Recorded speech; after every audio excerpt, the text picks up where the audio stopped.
Chapter 30. Sir William stayed only a week at Hunsford, but his visit was long enough to convince him of his daughter's being most comfortably settled, and of her possessing such a husband and such a neighbour as were not often met with. While Sir William was with them, Mr. Collins devoted his morning to driving him out in his gig and showing him the country; but when he went away, the whole family returned to their usual employments, and Elizabeth was thankful to find that they did not see more of her cousin by the alteration, for the chief of the time between breakfast and dinner was now passed by him either at work in the garden, or in reading and writing, and looking out of the window in his own book-room, which fronted the road. The room in which the ladies sat was backwards. Elizabeth, at first, rather wondered that Charlotte should not prefer the dining-parlour for common use. It was a better-sized room, and had a more pleasant aspect; but she soon saw that her friend had an excellent reason for what she did, for Mr. Collins would undoubtedly have been much less in his own apartment had they sat in one equally lively, and she gave Charlotte credit for the arrangement. From the drawing-room they could distinguish nothing in the lane, and were indebted to Mr. Collins for the knowledge of what carriages went along, and how often, especially, Miss de Bourgh drove by in her phaeton, which he never failed coming to inform them of, though it happened almost every day. She not unfrequently stopped at the parsonage, and had a few minutes' conversation with Charlotte, but was scarcely ever prevailed upon to get out. Very few days passed in which Mr. Collins did not walk to Rosings, and not many in which his wife did not think it necessary to go likewise, till Elizabeth recollected that there might be other family livings to be disposed of. She could not understand the sacrifice of so many hours. Now and then they were honoured with a call from her ladyship, and nothing escaped her observation that was passing in the room during these visits. She examined into their employments, looked at their work, and advised them to do it differently, found fault with the arrangement of the furniture, or detected the housemaid in negligence, and if she accepted any refreshment, seemed to do it only for the sake of finding out that Mrs. Collins's joints of meat were too large for her family. Elizabeth soon perceived that, though this great lady was not in commission of the peace of the county, she was a most active magistrate in her own parish, the minutest concerns of which were carried to her by Mr. Collins, and whenever any of the cottagers were disposed to be quarrelsome, discontented, or too poor, she sallied forth into the village to settle their differences, silence their complaints, and scold them into harmony and plenty. The entertainment of dining at Rosings was repeated about twice a week, and, allowing for the loss of Sir William, and there being only one card-table in the evening, every such entertainment was the counterpart of the first. Their other engagements were few, as the style of living in the neighbourhood in general was beyond Mr. Collins's reach. This, however, was no evil to Elizabeth, and upon the whole she spent her time comfortably enough. There were half-hours of pleasant conversation with Charlotte, and the weather was so fine for the time of year that she had often great enjoyment out of doors. Her favourite walk, and where she frequently went while the others were calling on Lady Catherine, was along the open grove which edged that side of the park, where there was a nice sheltered path which no one seemed to value but herself, and where she felt beyond the reach of Lady Catherine's curiosity. In this quiet way the first fortnight of her visit soon passed away. Easter was approaching, and the week preceding it was to bring an addition to the family at Rosings, which in so small a circle must be important. Elizabeth had heard soon after her arrival that Mr. Darcy was expected there in the course of a few weeks, and though there were not many of her acquaintances whom she did not prefer, his coming would furnish one comparatively new to look at in their Rosings parties, and she might be amused in seeing how hopeless Miss Bingley's designs on him were, by his behaviour to his cousin, for whom he was evidently destined by Lady Catherine, who talked of his coming with the greatest satisfaction, spoke of him in terms of the highest admiration, and seemed almost angry to find that he had already been frequently seen by Miss Lucas and herself. His arrival was soon known at the parsonage, for Mr. Collins was walking the whole morning within view of the lodges opening into Hunsford Lane, in order to have the earliest assurance of it, and after making his bow as the carriage turned into the park, hurried home with the great intelligence.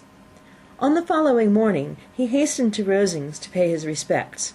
There were 2 nephews of Lady Catherine to require them, for Mr. Darcy had brought with him a Colonel Fitzwilliam, the younger son of his lord, and, to the great surprise of all the party, when Mr. Collins returned, the gentleman accompanied him.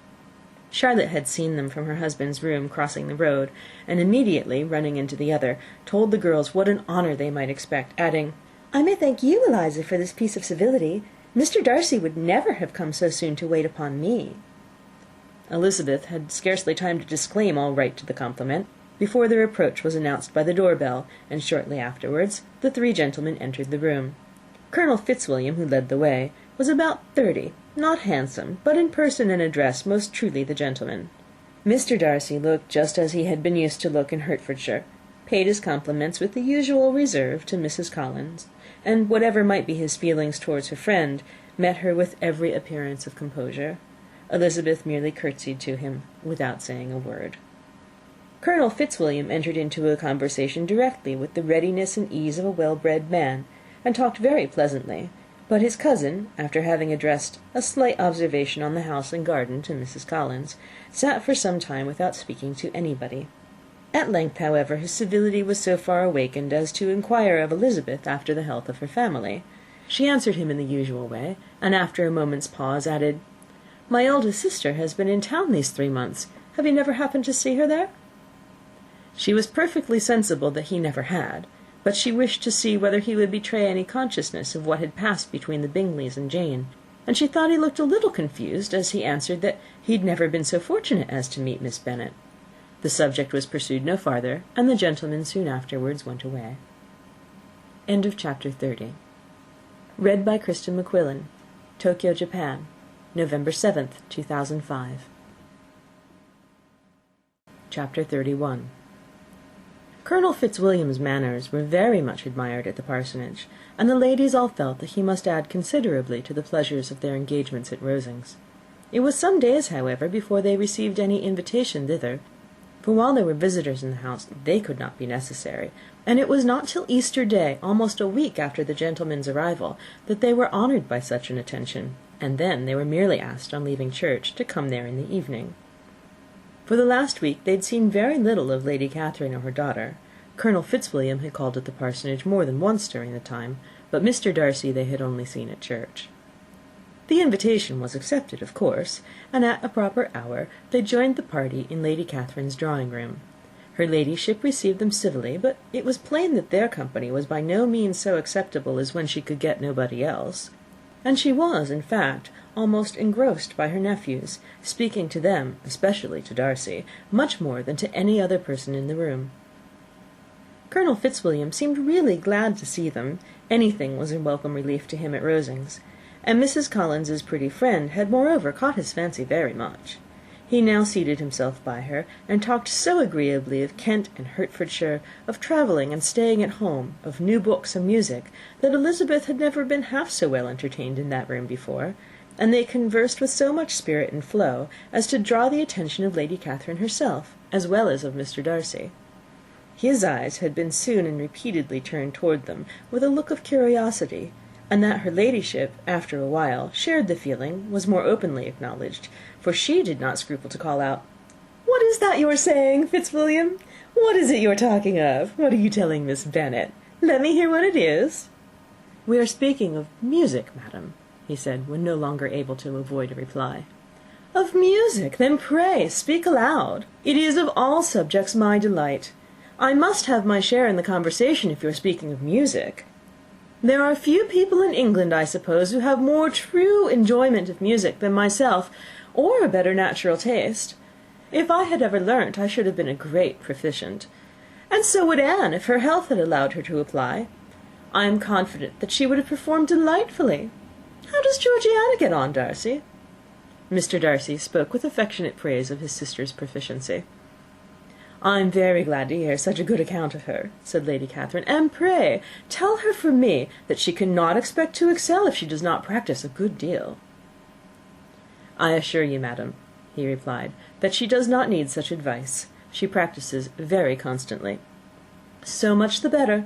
It cannot be done too much, and when I next write to her I shall charge her not to neglect it on any account. I often tell young ladies that no excellence in music is to be acquired without constant practice. I have told Miss Bennet several times that she will never play really well unless she practises more, and though Mrs. Collins has no instrument, she is very welcome, as I have often told her, to come to Rosings every day and play on the pianoforte in Mrs. Jenkinson's room. She would be in nobody's way, you know, in that part of the house." Mr. Darcy looked a little ashamed of his aunt's ill-breeding, and made no answer. When coffee was over, Colonel Fitzwilliam reminded Elizabeth of having promised to play to him, and she sat down directly to the instrument. He drew a chair near her. Lady Catherine listened to half a song, and then talked, as before, to her other nephew, till the latter walked away from her, and, making with his usual deliberation towards the pianoforte, stationed himself so as to command a full view of the fair performer's countenance. Elizabeth saw what he was doing, and at the first convenient pause turned to him with an arch smile, and said, "Do you mean to frighten me, Mr. Darcy, by coming all in this state to hear me? I will not be alarmed, though your sister does play so well. There is a stubbornness about me that never can bear to be frightened at the will of others. My courage always rises at every attempt to intimidate me." "I shall not say you are mistaken," he replied, "because you could not really believe me to entertain any design of alarming you, and I have had the pleasure of your acquaintance long enough to know that you find great enjoyment in occasionally professing opinions which are, in fact, not your own." Elizabeth laughed heartily at this picture of herself, and said to Colonel Fitzwilliam, "Your cousin will give you a very pretty notion of me, and teach you not to believe a word I say. I am particularly unlucky in meeting with a person so able to expose my real character, in a part of the world where I had hoped to pass myself off with some degree of credit. Indeed, Mr. Darcy, it is very ungenerous in you to mention all that you knew to my disadvantage in Hertfordshire, and give me leave to say, very impolitic too, for it's provoking me to retaliate, and such things may come out as will shock your relations to hear." "I am not afraid of you," he said, smilingly. "Pray let me hear what you have to accuse him of," cried Colonel Fitzwilliam. "I should like to know how he behaves among strangers." "Oh, you shall hear then. But prepare yourself for something very dreadful. The first time of my ever seeing him in Hertfordshire, you must know, was at a ball, and at this ball, what do you think he did? He danced only 4 dances, though gentlemen were scarce, and to my certain knowledge more than one young lady was sitting down in want of a partner. Mr. Darcy, you cannot deny the fact." "I had not at that time the honour of knowing any lady in the assembly beyond my own party." "True, and nobody can ever be introduced in a ballroom. Well, Colonel Fitzwilliam, what do I play next? My fingers wait your orders." "Perhaps," said Darcy, "I should have judged better had I sought an introduction, but I am ill qualified to recommend myself to strangers." "Shall we ask your cousin the reason of this?" said Elizabeth, still addressing Colonel Fitzwilliam. "Shall we ask him why a man of sense and education, who has lived in the world, is ill qualified to recommend himself to strangers?" "Oh, I can answer your question," said Fitzwilliam, "without applying to him. It's because he will not give himself the trouble." "I certainly have not the talent which some people possess," said Darcy, "of conversing easily with those I have never seen before. I cannot catch their tone of conversation, or appear interested in their concerns, as I often see done." "My fingers," said Elizabeth, "do not move over this instrument in the masterly manner which I see so many women's do. They have not the same force or rapidity, and do not produce the same expression. But then I have always supposed it to be my own fault, because I will not take the trouble of practising. It is not that I do not believe my fingers as capable as any other woman's of superior execution." Darcy smiled, and said, "You are perfectly right. You have employed your time much better. No one admitted to the privilege of hearing you can think anything wanting. We neither of us perform to strangers." Here they were interrupted by Lady Catherine, who called out to know what they were talking of. Elizabeth immediately began playing again. Lady Catherine approached, and after listening for a few minutes, said to Darcy, "Miss Bennet would not play all amiss if she practised more, and could have the advantage of a London master. She has a very good notion of fingering, though her taste is not equal to Anne's. Anne would have been a delightful performer had her health allowed her to learn." Elizabeth looked at Darcy to see how cordially he assented to his cousin's praise, but neither at that moment nor at any other could she discern any symptom of love, and from the whole of his behaviour to Miss de Bourgh she derived this comfort from Miss Bingley, that he might have been just as likely to marry her had she been his relation. Lady Catherine continued her remarks on Elizabeth's performance, mixing them with many instructions on execution and taste. Elizabeth received them all with the forbearance of civility, and, at the request of the gentleman, remained at the instrument till her ladyship's carriage was ready to take them all home. End of Chapter 31. Read by Krista McQuillan. Tokyo, Japan, November 7th, 2005. Chapter 32. Elizabeth was sitting by herself the next morning, and writing to Jane, while Mrs. Collins and Maria were gone on business into the village, when she was startled by a ring at the door, the certain signal of a visitor. As she had heard no carriage, she thought it not unlikely to be Lady Catherine, and under that apprehension was putting away her half-finished letter, that she might escape all impertinent questions, when the door opened, and, to her very great surprise, Mr. Darcy, and Mr. Darcy only, entered the room. He seemed astonished too on finding her alone, and apologized for his intrusion by letting her know that he had understood all the ladies were to be within. They then sat down, and when her inquiries after Rosings were made, seemed in danger of sinking into total silence. It was absolutely necessary, therefore, to think of something, and in this emergence, recollecting when she had seen him last in Hertfordshire, and feeling curious to know what he would say on the subject of their hasty departure, she observed, "How very suddenly you all quitted Netherfield last November, Mr. Darcy.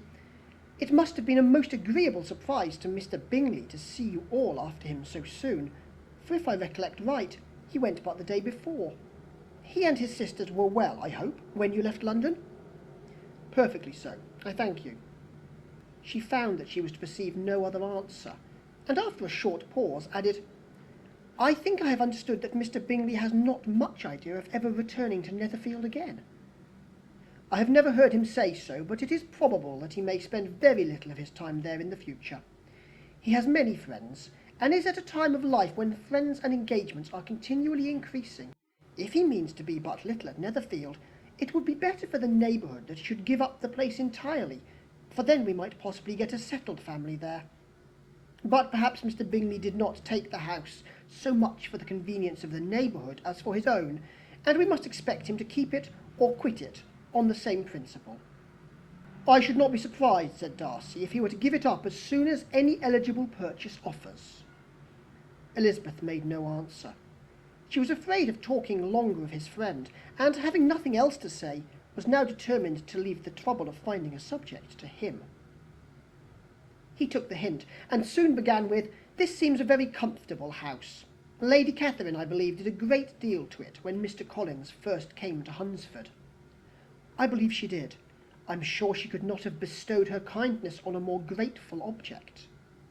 "Mr. Collins appears to be very fortunate in his choice of a wife."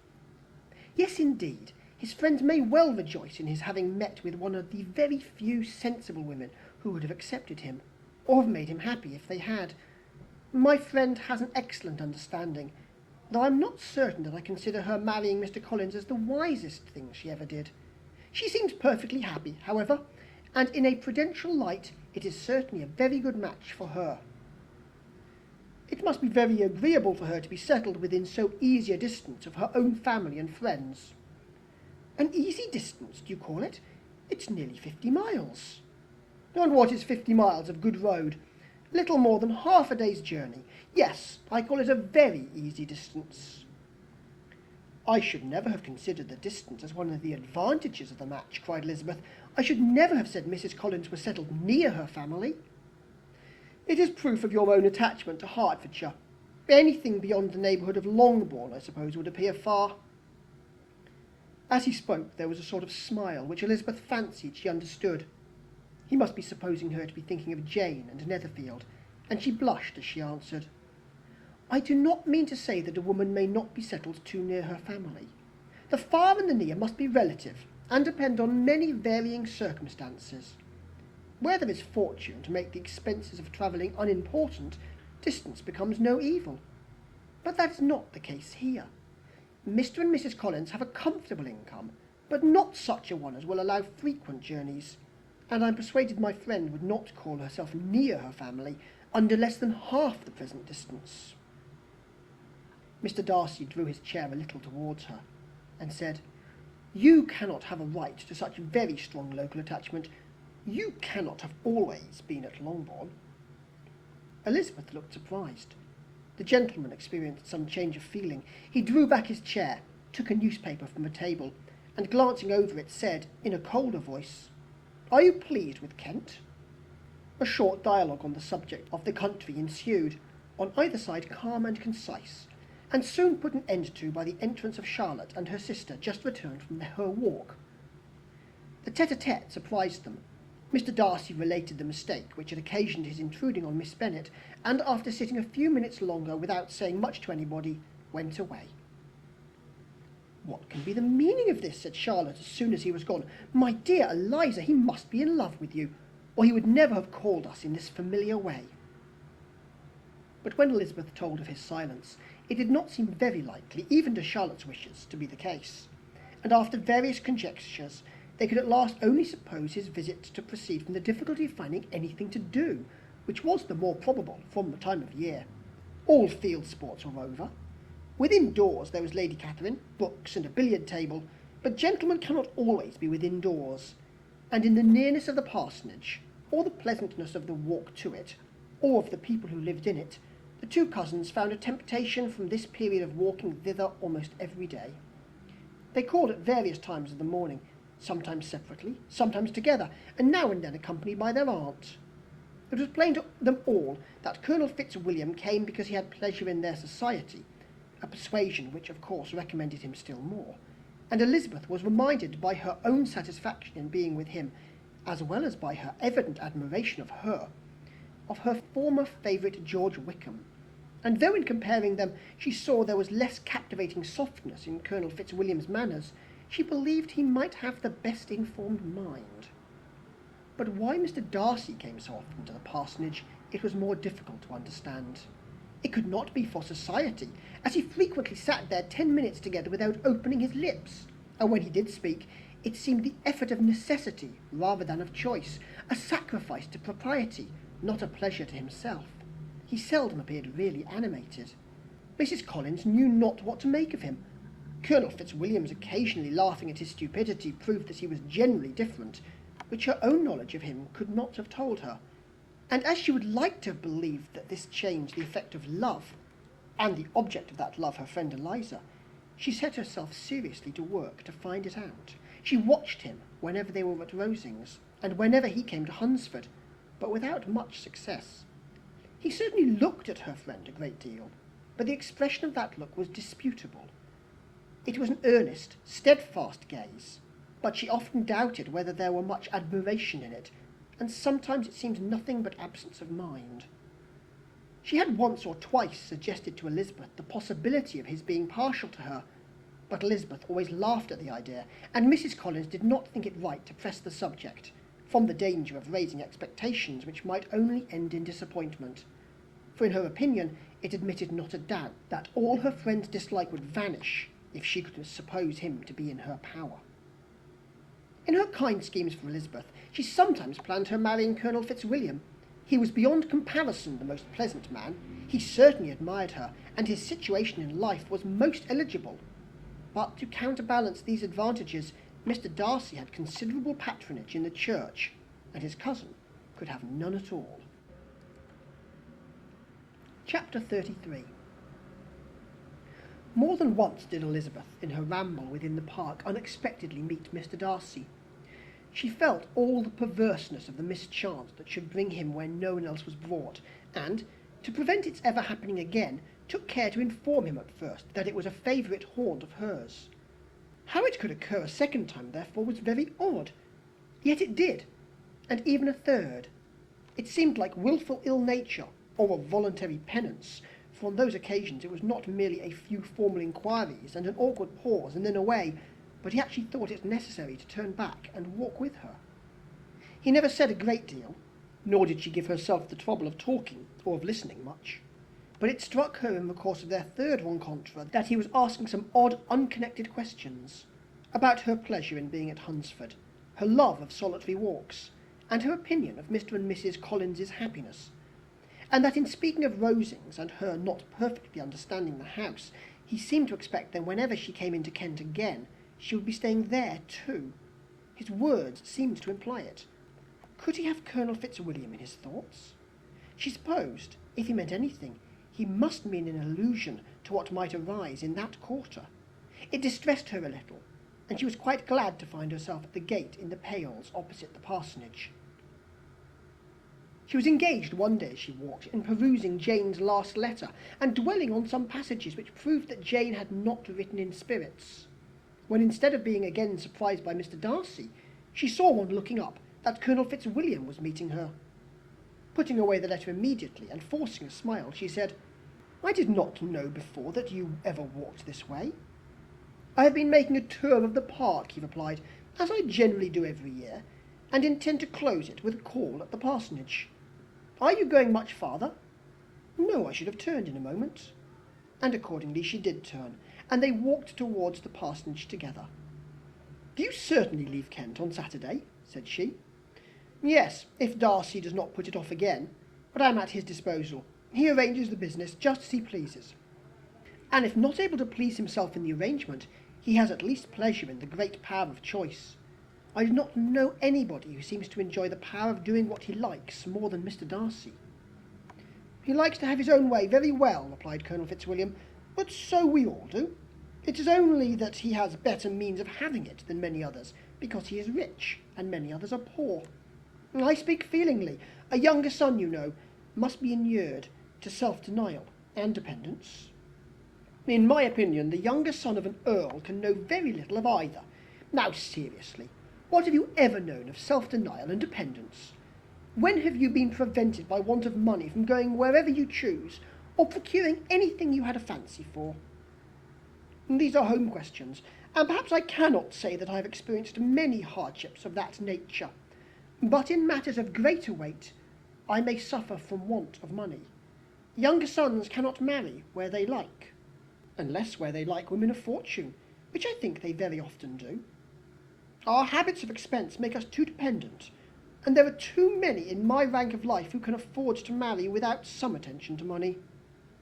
"Is this," thought Elizabeth, "meant for me?" And she coloured at the idea, but recovering herself, said in a lively tone, "And pray, what is the usual price of an earl's younger son? Unless the elder brother is very sickly, I suppose you would not ask above £50,000? He answered her in the same style, and the subject dropped. To interrupt a silence which might make him fancy her affected with what had passed, she soon afterwards said, "I imagine your cousin brought you down with him chiefly for the sake of having someone at his disposal. I wonder he does not marry to secure a lasting convenience of that kind. But perhaps his sister does as well for the present, and as she is under his sole care, he may do what he likes with her." "No," said Colonel Fitzwilliam, "that is an advantage which he must divide with me. I am joined with him in the guardianship of Miss Darcy." "Are you indeed? And pray what sort of guardians do you make? Does your charge give you much trouble? Young ladies of her age are sometimes a little difficult to manage, and if she has the true Darcy spirit, she may like to have her own way." As she spoke, she observed him looking at her earnestly, and the manner in which he immediately asked her why she supposed Miss Darcy likely to give them any uneasiness convinced her that she had somehow or other got pretty near the truth. She directly replied, "You need not be frightened. I never heard any harm of her, and I dare say she is one of the most tractable creatures in the world. She is a very great favourite with some ladies of my acquaintance, Mrs. Hurst and Miss Bingley. I think I've heard you say that you know them?" "I know them a little. Their brother is a pleasant gentleman-like man. He is a great friend of Darcy's." "Oh, yes," said Elizabeth dryly. "Mr. Darcy is uncommonly kind to Mr. Bingley, and takes a prodigious deal of care of him." "Care of him? Yes, I really believe Darcy does take care of him in those points where he most wants care. From something that he told me in our journey hither, I have reason to think Bingley very much indebted to him. But I ought to beg his pardon, for I have no right to suppose that Bingley was the person meant. It was all conjecture." "What is it that you mean?" "It's a circumstance which Darcy would not wish to be generally known, because if it were to get round to the lady's family, it would be an unpleasant thing.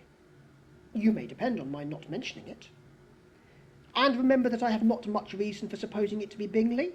What he told me was merely this, that he congratulated himself on having lately saved a friend from the inconveniences of a most imprudent marriage, but without mentioning names or any other particulars. And I only suspected it to be Bingley from believing him the kind of young man to get into a scrape of that sort, and from knowing them to have been together the whole of last summer.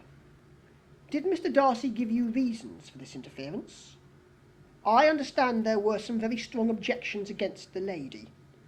And what arts did he use to separate them? He did not talk to me of his own arts, said Fitzwilliam, smiling. He only told me what I have now told you. Elizabeth made no answer and walked on, her heart swelling with indignation. After watching her a little, Fitzwilliam asked her why she was so thoughtful. I am thinking of what you have been telling me, said she.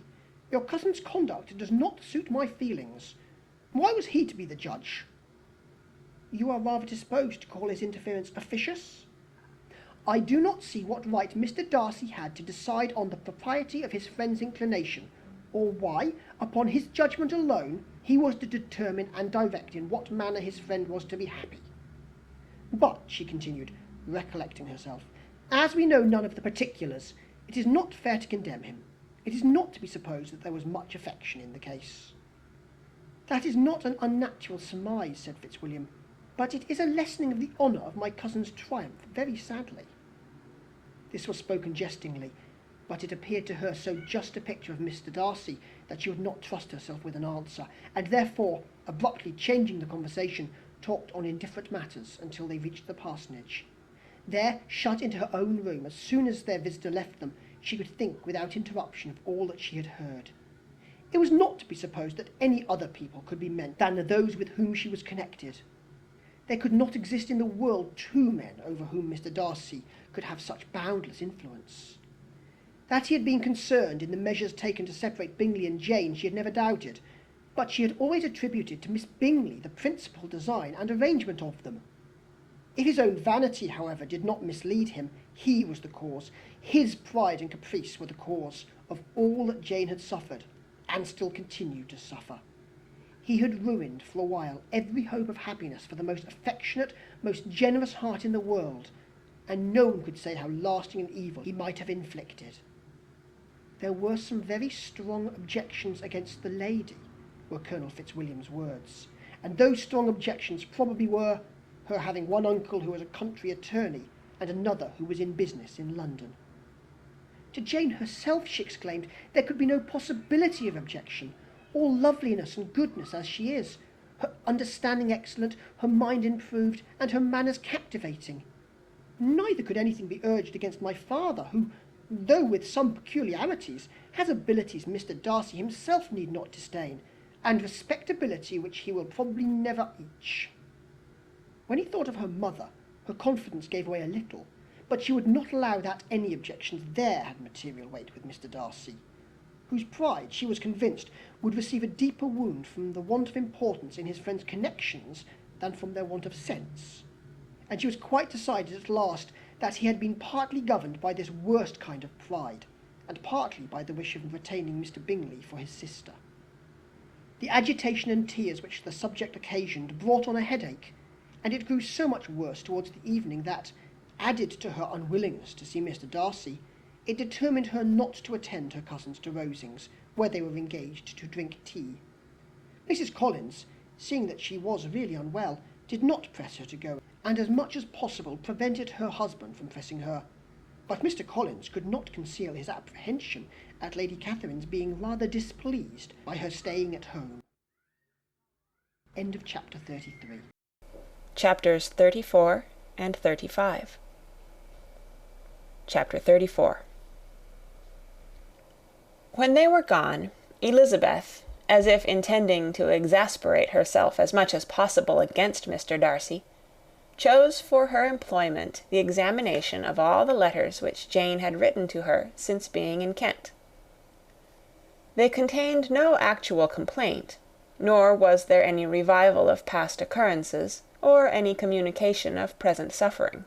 But in all, and in almost every line of each, there was a want of that cheerfulness which had been used to characterize her style, and which, proceeding from the serenity of a mind at ease with itself and kindly disposed towards everyone, had been scarcely ever clouded.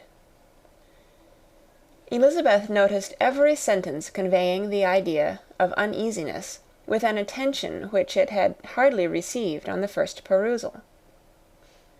Mr. Darcy's shameful boast of what misery he had been able to inflict gave her a keener sense of her sister's sufferings.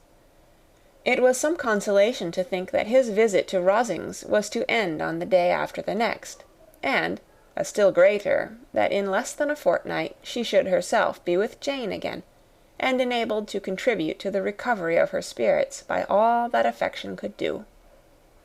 She could not think of Darcy's leaving Kent without remembering that his cousin was to go with him, but Colonel Fitzwilliam had made it clear that he had no intentions at all, and, agreeable as he was, she did not mean to be unhappy about him.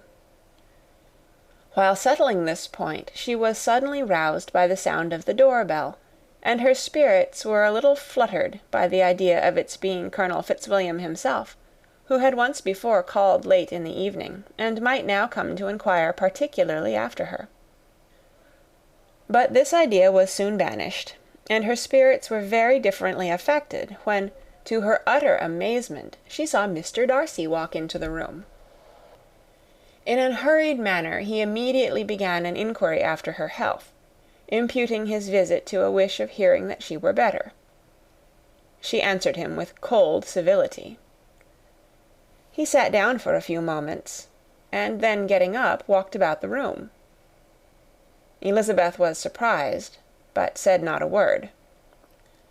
After a silence of several minutes, he came towards her in an agitated manner, and thus began. "In vain I have struggled. It will not do. My feelings will not be repressed. You must allow me to tell you how ardently I admire and love you." Elizabeth's astonishment was beyond expression. She stared, coloured, doubted, and was silent. This he considered sufficient encouragement, and the avowal of all that he felt, and had long felt for her, immediately followed. He spoke well, but there were feelings besides those of the heart to be detailed, and he was not more eloquent on the subject of tenderness than of pride. His sense of her inferiority, of its being a degradation, of the family obstacles which had always opposed to inclination, were dwelt on with a warmth which seemed due to the consequence he was wounding, but was very unlikely to recommend his suit. In spite of her deeply rooted dislike, she could not be insensible to the compliment of such a man's affection, and though her intentions did not vary for an instant, she was at first sorry for the pain he was to receive, till, roused to resentment by his subsequent language, she lost all compassion in anger. She tried, however, to compose herself to answer him with patience, when he should have done. He concluded with representing to her the strength of that attachment which, in spite of all his endeavours, he had found impossible to conquer, and with expressing his hope that it would now be rewarded by her acceptance of his hand. As he said this, she could easily see that he had no doubt of a favourable answer. He spoke of apprehension and anxiety, but his countenance expressed real security. Such a circumstance could only exasperate farther, and, when he ceased, the colour rose into her cheeks, and she said, "In such cases as this, it is, I believe, the established mode to express a sense of obligation for the sentiments avowed, however unequally they may be returned. It is natural that obligation should be felt, and if I could feel gratitude, I would now thank you. But I cannot. I have never desired your good opinion, and you have certainly bestowed it most unwillingly. I am sorry to have occasioned pain to anyone. It has been most unconsciously done, however, and I hope will be of short duration. The feelings which, you tell me, have long prevented the acknowledgment of your regard, can have little difficulty in overcoming it after this explanation." Mr. Darcy, who was leaning against the mantelpiece with his eyes fixed on her face, seemed to catch her words with no less resentment than surprise. His complexion became pale with anger, and the disturbance of his mind was visible in every feature. He was struggling for the appearance of composure, and would not open his lips till he believed himself to have attained it. The pause was to Elizabeth's feelings dreadful. At length, with a voice of forced calmness, he said, "And this is all the reply which I am to have the honour of expecting? I might, perhaps, wish to be informed why, with so little endeavour at civility, I am thus rejected, but it is of small importance." "I might as well inquire," replied she, "why, with so evident a desire of offending and insulting me, you chose to tell me that you liked me against your will, against your reason, and even against your character. Was not this some excuse for incivility, if I was uncivil? But I have other provocations, you know I have. Had not my feelings decided against you? Had they been indifferent, or had they even been favourable? Do you think that any consideration would tempt me to accept the man who has been the means of ruining, perhaps for ever, the happiness of a most beloved sister?" As she pronounced these words, Mr. Darcy changed colour, but the emotion was short, and he listened without attempting to interrupt her, while she continued, "I have every reason in the world to think ill of you. No motive can excuse the unjust and ungenerous part you acted there. You dare not, you cannot deny that you have been the principal, if not the only means of dividing them from each other, of exposing one to the censure of the world for caprice and instability, and the other to its derision for disappointed hopes, and involving them both in misery of the acutest kind." She paused, and saw with no slight indignation that he was listening with an air which proved him wholly unmoved by any feeling of remorse. He even looked at her with a smile of affected incredulity. "Can you deny that you have done it?" she repeated. With assumed tranquillity, he then replied, "I have no wish of denying that I did everything in my power to separate my friend from your sister, or that I rejoice in my success. Towards him I have been kinder than towards myself." Elizabeth disdained the appearance of noticing this civil reflection, but its meaning did not escape, nor was it likely to conciliate her. "But it is not merely this affair," she continued, "on which my dislike is founded. Long before it had taken place, my opinion of you was decided. Your character was unfolded in the recital which I received many months ago from Mr. Wickham. On this subject, what can you have to say? In what imaginary act of friendship can you here defend yourself? Or under what misrepresentation can you here impose upon others?"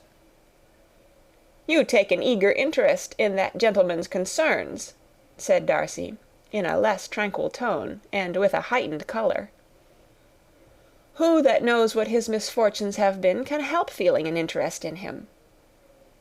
"His misfortunes!" repeated Darcy contemptuously. "Yes, his misfortunes have been great indeed." "And of your infliction," cried Elizabeth with energy. "You have reduced him to his present state of poverty, comparative poverty. You have withheld the advantages which you must know to have been designed for him. You have deprived the best years of his life of that independence which was no less his due than his desert. You have done all this, and yet you can treat the mention of his misfortune with contempt and ridicule." "And this," cried Darcy, as he walked with quick steps across the room, "is your opinion of me. This is the estimation in which you hold me. I thank you for explaining it so fully. My faults, according to this calculation, are heavy indeed. But perhaps," added he, stopping in his walk, and turning towards her, "these offences might have been overlooked, had not your pride been hurt by my honest confession of the scruples that had long prevented my forming any serious design. These bitter accusations might have been suppressed, had I, with greater policy, concealed my struggles, and flattered you into the belief of my being impelled by unqualified, unalloyed inclination, by reason, by reflection, by everything. But disguise of every sort is my abhorrence. nor am I ashamed of the feelings I related. They were natural and just. Could you expect me to rejoice in the inferiority of your connections?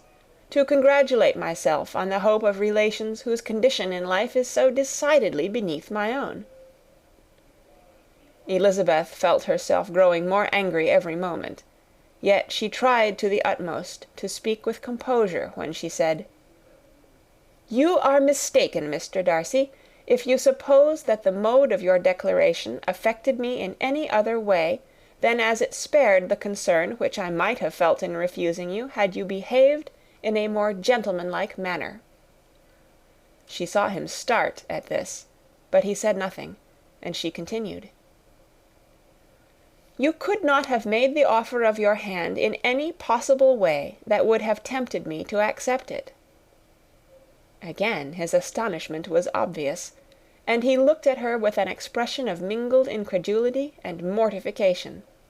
She went on, "From the very beginning, from the first moment, I may almost say, of my acquaintance with you, your manners, impressing me with the fullest belief of your arrogance, your conceit, and your selfish disdain for the feelings of others, were such as to form the groundwork of disapprobation on which succeeding events have built so immovable a dislike; and I had not known you a month before I felt that you were the last man in the world whom I could ever be prevailed on to marry."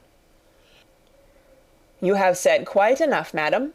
I perfectly comprehend your feelings, and have now only to be ashamed of what my own have been.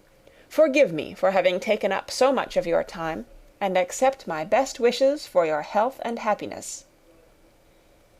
And with these words he hastily left the room, and Elizabeth heard him the next moment open the front door and quit the house. The tumult of her mind was now painfully great. She knew not how to support herself, and from actual weakness sat down and cried for half an hour. Her astonishment, as she reflected on what had passed, was increased by every review of it. That she should receive an offer of marriage from Mr. Darcy! That he should have been in love with her for so many months! So much in love as to wish to marry her in spite of all the objections which had made him prevent his friends marrying her sister, and which must appear at least with equal force in his own case, was almost incredible. It was gratifying to have inspired unconsciously so strong an affection. But his pride, his abominable pride, his shameless avowal of what he had done with respect to Jane, his unpardonable assurance in acknowledging, though he could not justify it, and the unfeeling manner in which he had mentioned Mr. Wickham, his cruelty towards whom he had not attempted to deny, soon overcame the pity which the consideration of his attachment had for a moment excited. She continued in very agitated reflections till the sound of Lady Catherine's carriage made her feel how unequal she was to encounter Charlotte's observation, and hurried her away to her room. End of chapter 34. Chapter 35. Elizabeth awoke the next morning to the same thoughts and meditations which had at length closed her eyes. She could not yet recover from the surprise of what had happened. It was impossible to think of anything else, and, totally indisposed for employment, she resolved, soon after breakfast, to indulge herself in air and exercise. She was proceeding directly to her favourite walk, when the recollection of Mr. Darcy's sometimes coming there stopped her, and instead of entering the park, she turned up the lane, which led farther from the turnpike road. The park paling was still the boundary on one side, and she soon passed one of the gates into the ground. After walking 2 or 3 times along that part of the lane, she was tempted, by the pleasantness of the morning, to stop at the gates and look into the park. The 5 weeks which she had now passed in Kent had made a great difference in the country, and every day was adding to the verdure of the early trees. She was on the point of continuing her walk, when she caught a glimpse of a gentleman within the sort of grove which edged the park. He was moving that way, and, Fearful of its being Mr. Darcy, she was directly retreating. But the person who advanced was now near enough to see her, and stepping forward with eagerness, pronounced her name. She had turned away, but on hearing herself called, though in a voice which proved it to be Mr. Darcy, she moved again towards the gate. He had by that time reached it also, and holding out a letter, which she instinctively took, said, with a look of haughty composure, "I have been walking in the grove some time, in the hope of meeting you. Will you do me the honour of reading that letter?" And then, with a slight bow, turned again into the plantation, and was soon out of sight. With no expectation of pleasure, but with the strongest curiosity, Elizabeth opened the letter, and to her still increasing wonder perceived an envelope containing 2 sheets of letter paper, written quite through, in a very close hand. The envelope itself was likewise full. Pursuing her way along the lane, she then began it. It was dated from Rosings, at 8 o'clock in the morning, and was as follows: "Be not alarmed, madam, on receiving this letter, by the apprehension of its containing any repetition of those sentiments or renewal of those offers which were last night so disgusting to you. I write without any intention of paining you, or humbling myself, by dwelling on wishes which, for the happiness of both, cannot be too soon forgotten; and the effort which the formation and the perusal of this letter must occasion should have been spared, had not my character required it to be written and read. You must therefore pardon the freedom with which I demand your attention. Your feelings, I know, will bestow it unwillingly, but I demand it of your justice. 2 offences of a very different nature, and by no means of equal magnitude, you last night laid to my charge. The first mentioned was, that, regardless of the sentiments of either, I had detached Mr. Bingley from your sister, and the other, that I had, in defiance of various claims, in defiance of honour and humanity, ruined the immediate prosperity and blasted the prospects of Mr. Wickham.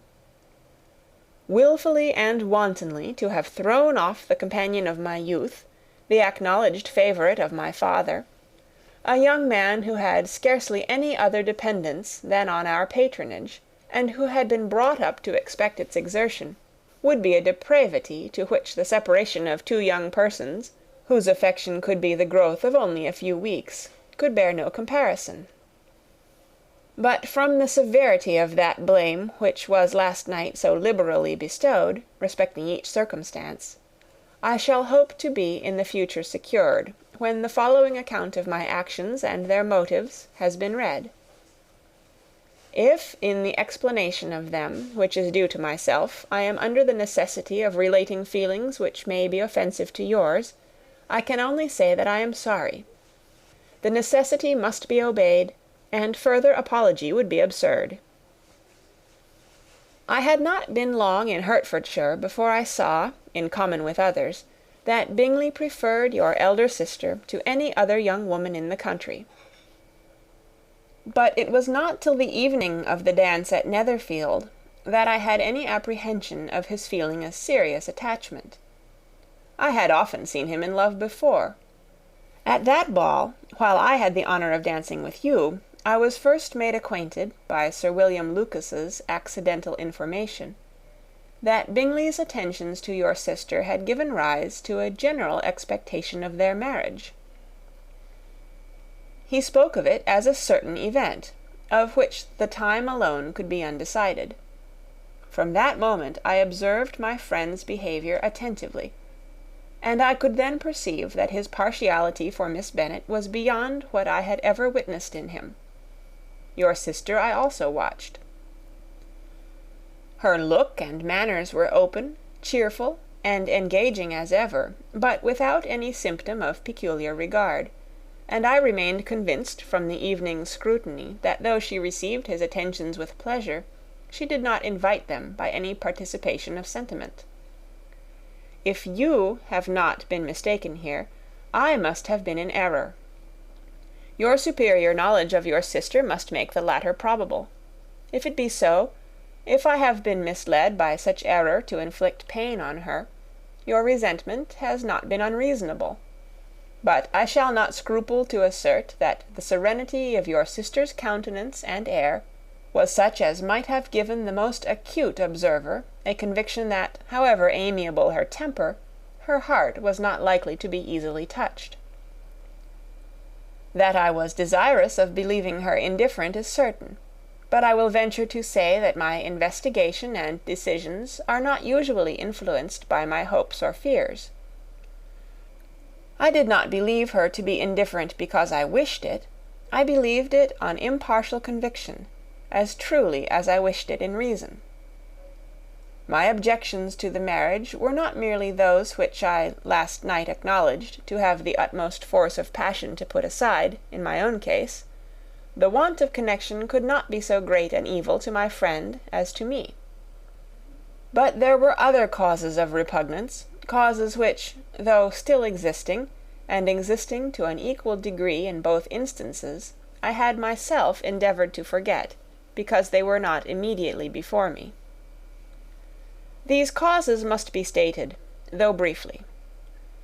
The situation of your mother's family, though objectionable, was nothing in comparison to that total want of propriety so frequently, so almost uniformly betrayed by herself, by your 3 younger sisters, and occasionally even by your father. Pardon me, it pains me to offend you, but amidst your concern for the defects of your nearest relations, and your displeasure at this representation of them, let it give you consolation to consider that to have conducted yourselves so as to avoid any share of the like censure is praise no less generally bestowed on you and your elder sister than it is honourable to the sense and disposition of both. I will only say farther, that from what passed that evening, my opinion of all parties was confirmed, and every inducement heightened which could have led me before to preserve my friend from what I esteemed a most unhappy connection. He left Netherfield for London on the day following, as you, I am certain, remember, with the design of soon returning. The part which I acted is now to be explained. His sister's uneasiness had been equally excited with my own. Our coincidence of feeling was soon discovered, and, alike sensible that no time was to be lost in detaching their brother, we shortly resolved on joining him directly in London. We accordingly went, and there I readily engaged in the office of pointing out to my friend the certain evils of such a choice. I described and enforced them earnestly.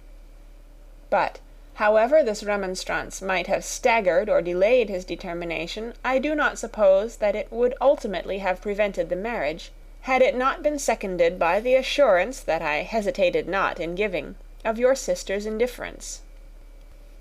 He had before believed her to return his affection with sincere, if not with equal, regard. But Bingley has great natural modesty, with a stronger dependence on my judgment than on his own. To convince him, therefore, that he had deceived himself was no very difficult point. To persuade him against returning into Hertfordshire, when that conviction had been given, was scarcely the work of a moment. I cannot blame myself for having done thus much. There is but one part of my conduct in the whole affair on which I do not reflect with satisfaction.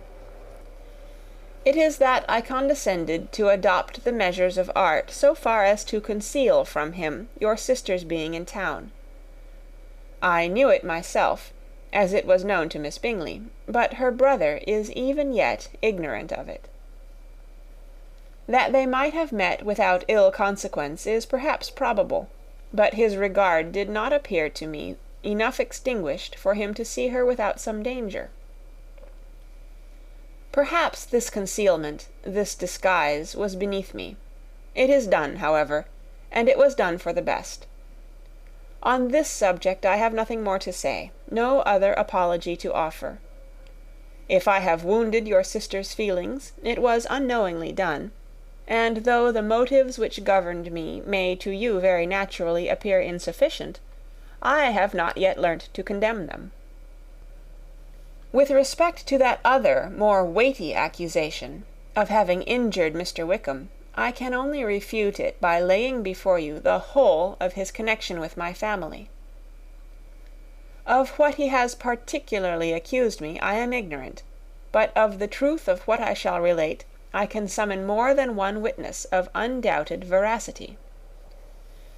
Mr. Wickham is the son of a very respectable man, who had for many years the management of all the Pemberley estates, and whose good conduct in the discharge of his trust naturally inclined my father to be of service to him. And on George Wickham, who was his godson, his kindness was therefore liberally bestowed. My father supported him at school, and afterwards at Cambridge, most important assistance, as his own father, always poor from the extravagance of his wife, would have been unable to give him a gentleman's education. My father was not only fond of this young man's society, whose manners were always engaging. He had also the highest opinion of him, and, hoping the church would be his profession, intended to provide for him in it. As for myself, it is many, many years since I first began to think of him in a very different manner. The vicious propensities, the want of principle, which he was careful to guard from the knowledge of his best friend, could not escape the observation of a young man of nearly the same age with himself, and who had opportunities of seeing him in unguarded moments, which Mr. Darcy could not have. Here again I shall give you pain, to what degree you only can tell. But, whatever may be the sentiments which Mr. Wickham has created, a suspicion of their nature shall not prevent me from unfolding his real character. It adds even another motive. My excellent father died about 5 years ago, and his attachment to Mr. Wickham was to the last so steady that in his will he particularly recommended it to me, to promote his advancement in the best manner that his profession might allow, and if he took orders, desired that a valuable family living might be his as soon as it became vacant. There was also a legacy of £1,000. His own father did not long survive mine, and within half a year from these events Mr. Wickham wrote to inform me that, having finally resolved against taking orders, he hoped I should not think it unreasonable for him to expect some more immediate pecuniary advantage in lieu of the preferment by which he could not be benefited. He had some intention, he added, of studying law, and I must be aware that the interest of £1,000 would be a very insufficient support therein. I rather wished than believed him to be sincere, but at any rate was perfectly ready to accede to his proposal. I knew that Mr. Wickham ought not to be a clergyman. The business was therefore soon settled. He resigned all claim to assistance in the church, were it possible that he could ever be in a situation to receive it, and accepted in return £3,000. All connection between us seemed now dissolved. I thought too ill of him to invite him to Pemberley, or admit his society in town. In town I believe he chiefly lived, but his studying the law was a mere pretence, and being now free from all restraint, his life was a life of idleness and dissipation. For about 3 years I heard little of him, but on the decease of the incumbent of the living which had been designed for him, he applied to me again by letter for the presentation.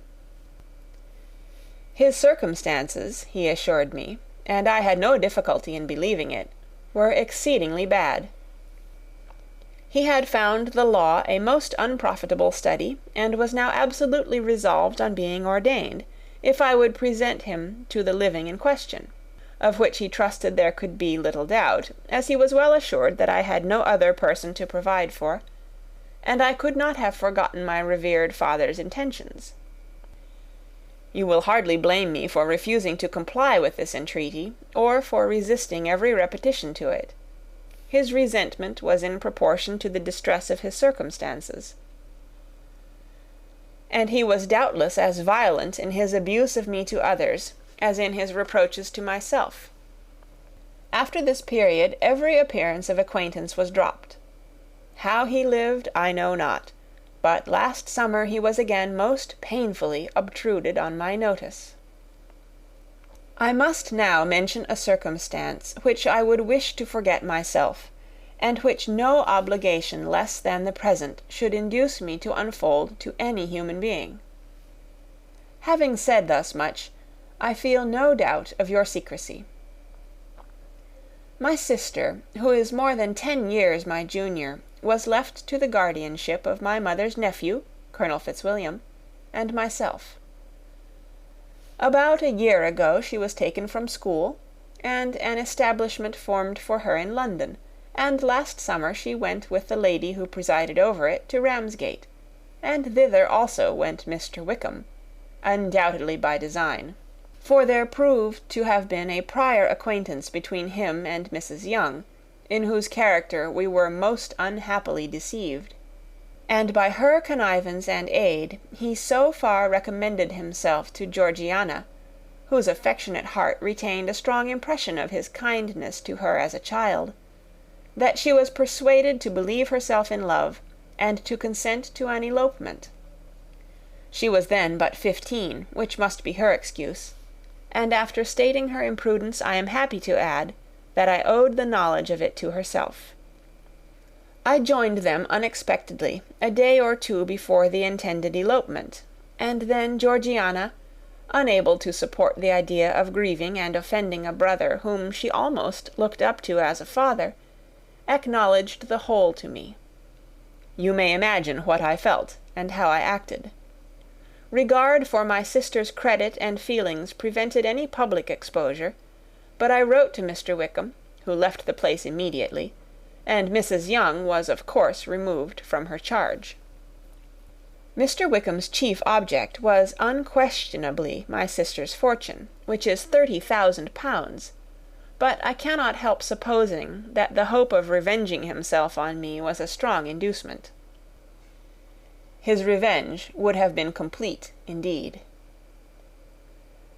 This, madam, is a faithful narrative of every event in which we have been concerned together, and if you do not absolutely reject it as false, you will, I hope, acquit me henceforth of cruelty towards Mr. Wickham. I know not in what manner, under what form of falsehood he has imposed on you, but his success is not perhaps to be wondered at. Ignorant as you previously were of everything concerning either, detection could not be in your power, and suspicion certainly not in your inclination. You may possibly wonder why all this was not told you last night, but I was not then master enough of myself to know what could or ought to be revealed. For the truth of everything here related, I can appeal more particularly to the testimony of Colonel Fitzwilliam, who, from our near relationship and constant intimacy, and still more as one of the executors of my father's will, has been unavoidably acquainted with every particular of these transactions.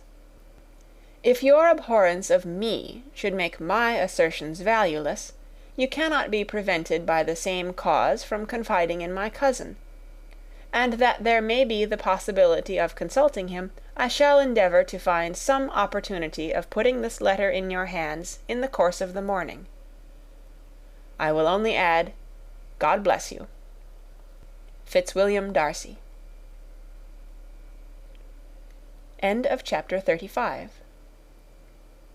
Recorded on November 12th, 2005, in Oceanside, California.